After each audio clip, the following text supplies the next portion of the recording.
The thing I find really odd about Meghan and Harry is this, and I truly mean this is from my own personal perspective.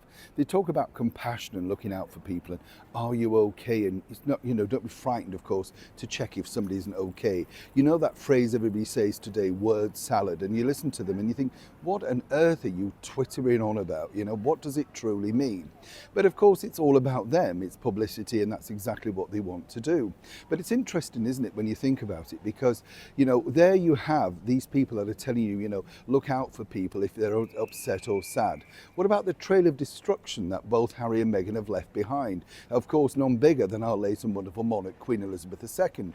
His father currently battling a health issue. And of course, Meghan's own father, who's just been ostracised and cut off without a buy or a leave. Whichever way you look at it, they're not very compassionate people, are they, in my opinion? And what's interesting here, though, is the thumbscrews are even tightening. Forget that, of course, His Majesty the King has all that anxiety, worry and pressure, while still, of course, keeping the job going. Meghan and Harry are putting the thumbscrews on even tighter. Let me explain. Morning, lovely to see you today, as ever. Nice to have your company. You're right today. Yes, by the way, lovely. I'm glad you enjoyed the comments about the video, should I say, about the hiring of the umbrellas, the brollies, whatever. I couldn't believe it. I'm glad. This is what I love about our community. It's lovely to be able to share these things with you, because somebody said in the comments, oh, that's happened a lot over here. And I thought, oh, right, so it is something. I'd never seen this before. I couldn't believe that if you're staying in a 4-star hotel and virtually you check yourself in, you do everything yourself, suddenly now you're getting charged just to use an umbrella if it rains outside. Where's the service? Where's the hospitality? So glad many of you agree with me. Back as ever to your royal story of the day. Now, I find this very, very upsetting, in fact, because you look at Harry and Meghan, they're on this fake royal tour. I mean, what is it about? It's a farce, isn't it, in itself? The commissioner had to say it isn't a royal tour. We've got Harry and Meghan being billed as Duke and Duchess. See those ropey nameplates? I mean, it's just naff, isn't it? I personally think the Nigerians think this will be good for business. They're getting lots of headlines, and it'd be interesting to see if tourism goes up, all thanks to the recent visit.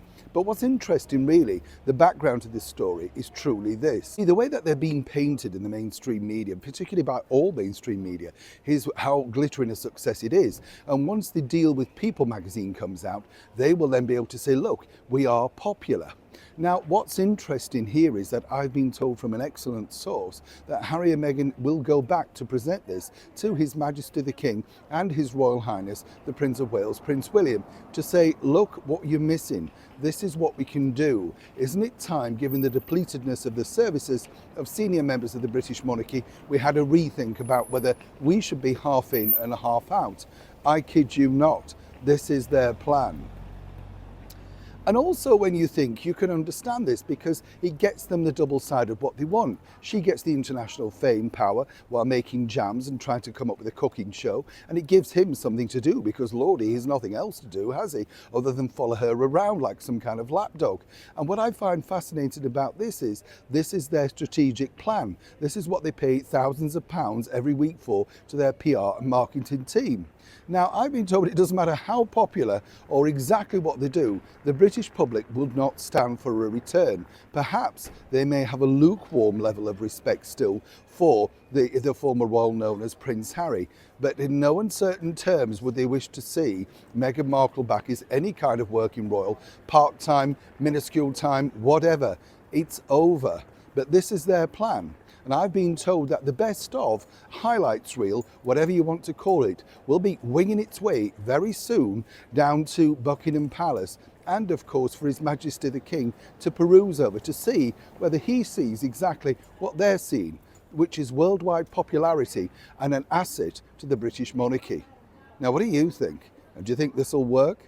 Neil Sean in the very heart of London.